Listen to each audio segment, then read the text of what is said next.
Alright guys, so today we're getting ready to make a wrapped coil basket. I have an example right here that you can see done by a student where you can see the pattern starts to show up within the stitches, very similar like what you were doing with your stab binding. You can see the spacing is planned out in a pattern, and the color choices create a pattern. Now you can get a lot more complex than this, but for your first basket, this is probably a pretty good direction to go, but if you've got creative ideas, I sure hope I see them.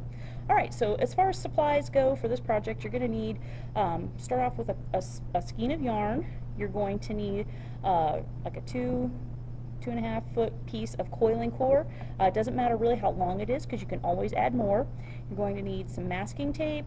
You're going to need a large eye needle and a pair of scissors. Okay, so to get started, what I want to do first is I want to actually prep my cord. So for that, I'm going to need to go ahead and cut myself a piece of masking tape that's about 4 or 5 inches long. I'm just going to set that to the side here. And if you take a look here, the cord that is going to be wrapped is actually got a very blunt end. It's very squared off. And what I want to do is I want to taper the end so that it has a gradual angle to it. So look where my thumb is, it's about 1 inch, 2 inches back from the end. I'm going to take my scissors and I'm going to start cutting and making sure that I cut to the point that's at the very end here. So just little tiny cuts so that I don't get off kilter. Okay.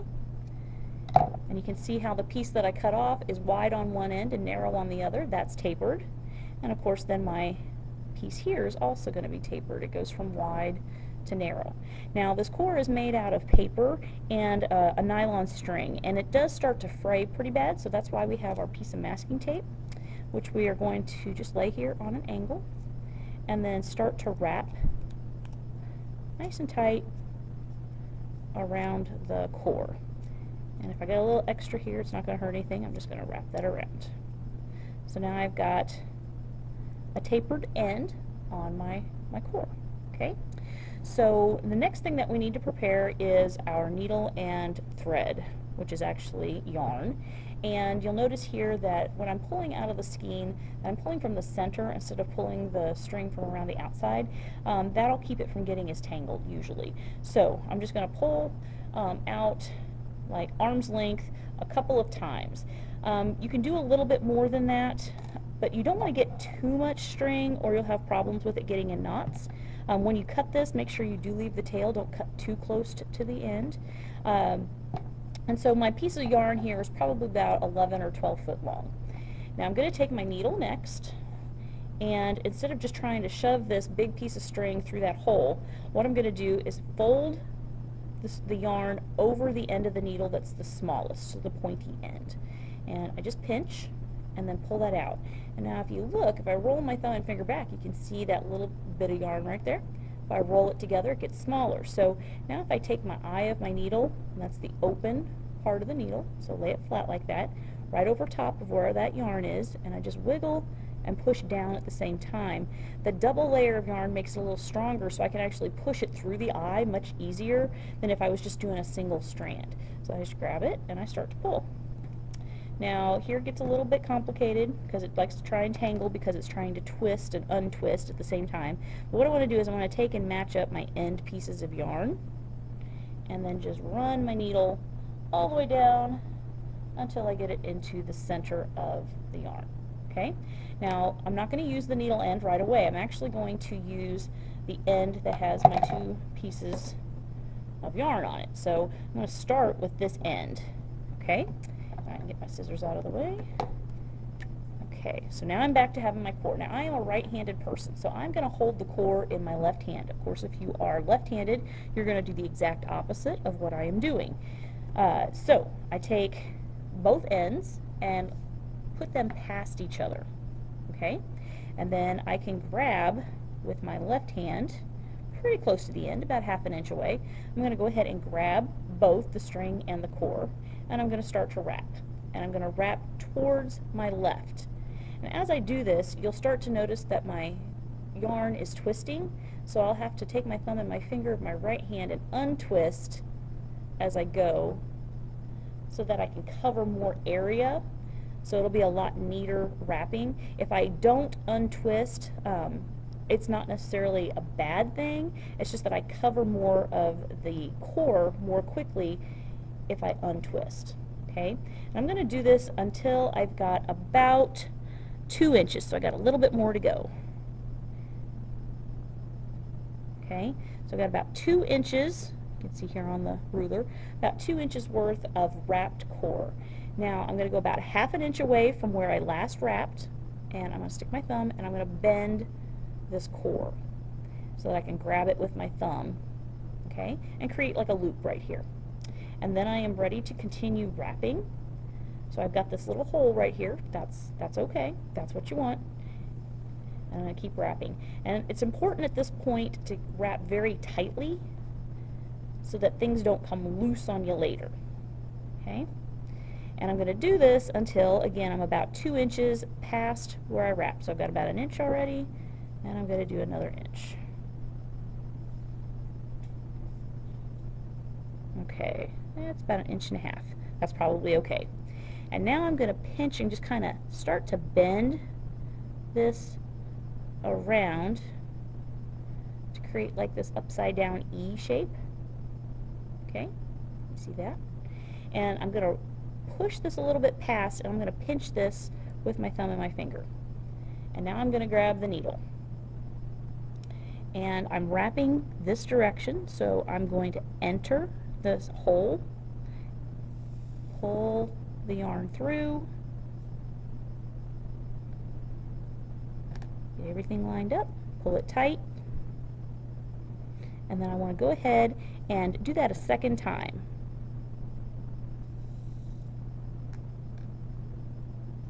Okay, and what that does is it's going to make it a little bit tighter. And I just tuck it under here, and then I'm going to hold on to my core again, drop the needle, and I'm going to wrap this for about 1/2 inch. Roll past, enter with the needle, pull it tight, stitch twice to help it hold in place a little better. And I can let go, just kind of line everything up. Okay, and then I'm ready to keep going. So about 1/2 inch, roll past, enter through the center, and stitch. Do that twice. Now, notice so far I've only gone through the center. That is not always the case. You will actually keep moving your stitches further and further away from the center as you go. So wrap about 1/2 inch, and now I'm going to go through this other side. Tight. I'm going to do 2 stitches, and I'm doing that because this is closer than this one was. Okay. Go about 1/2 inch, roll it, roll past, stitch twice, and now I'm out of string. So what am I going to do? Well, it's no big deal. I'm just going to take and cut this off. Okay, and since I stitched twice, you see how it's not pulling loose. Now, if you want, you can take a piece of masking tape and you can actually just tape it down, that end piece. Of course, I can't find the end of this, but if I did find it, I would just take this and I would tape it to the core and keep on going. So that's one thing I can do. But I could also just go ahead and grab myself another section of yarn, get my needle threaded,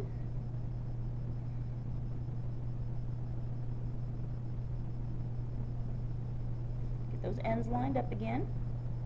Because remember, you're working with the end piece, not with the needle side. So I get my 2 ends, get them lined up, and I want to make sure I pull my needle to the middle. Yarn is very stringy and bouncy. Remember, if you have a knot, don't pull hard on the knot. Loosen the knot up first.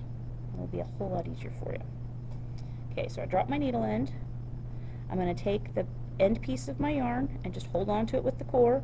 Take the new piece, hold on to it with the core and wrap around both of those ends for about 1/2 inch, untwisting my string as I go. Okay, I just roll past and I enter.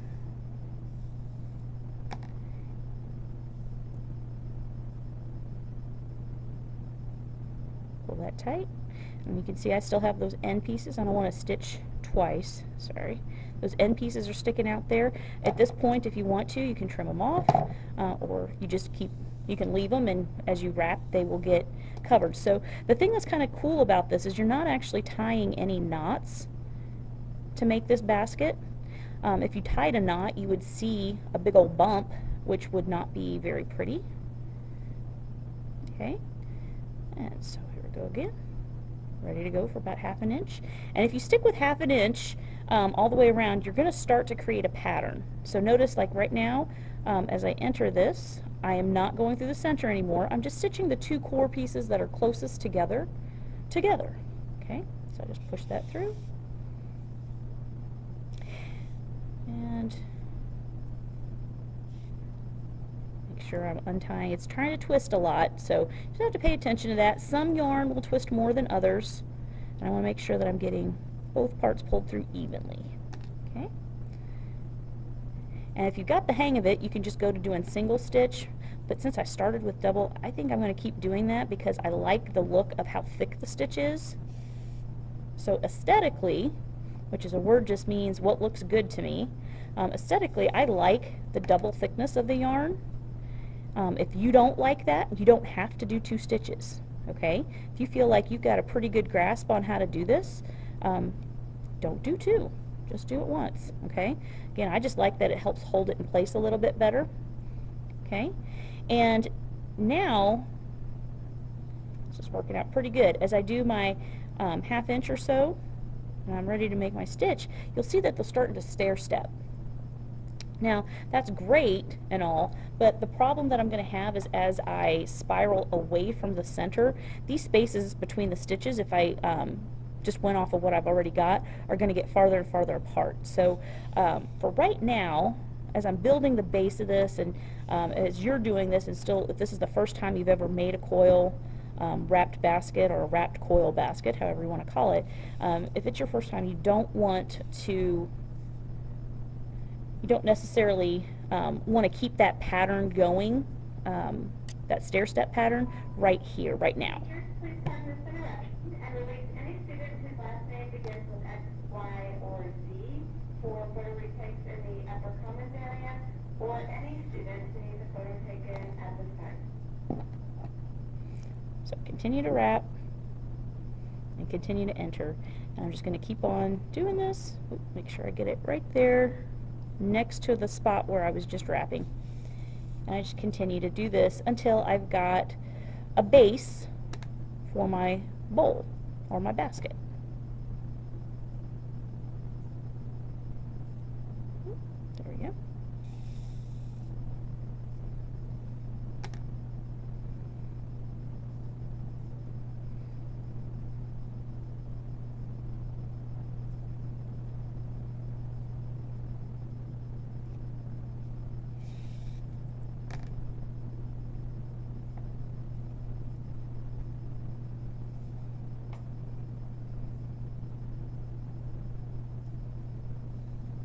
The closer together your stitches are, the stronger your basket will be.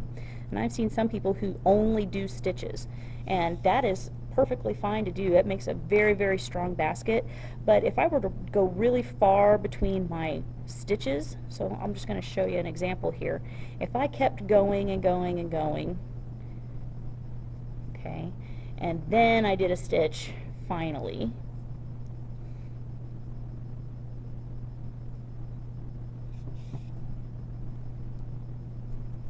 okay, what you're going to see is, like, if I'm over here and I'm pushing, I can't really separate, or there's not a lot of movement, but the closer I get to here, you see how there's a lot of movement in between there? It's not nearly as stable of a basket if I only wrap like every inch or so, which is what that is. So I'm going to take this back out because I would like my basket to be very stable. Okay. Now what if you don't want to see the stitches? You can do what's called a figure 8 stitch. So what I'm going to do is, instead of going up and entering through here, I'm actually going to exit right next to it. Okay, and then I will come back up through the middle, pull that really tight, and keep on going. So what I just did was basically created a figure 8 with the string. So I'm going to wrap here, and I'll do another one that's hidden. Okay, so instead of entering from the bottom, I'm actually going to exit from the top,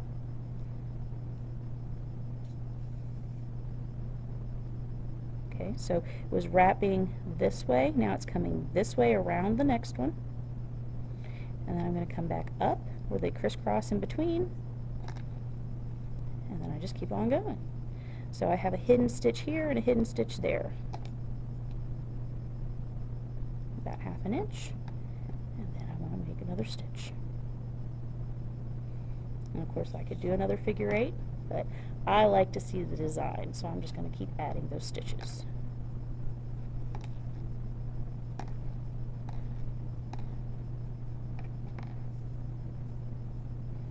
Alright, well, I'm going to keep working on my basket, and I'll meet you back here in just a few minutes, and I'll show you how to actually start creating the sides as soon as I get a little bit of a bigger base. Alright?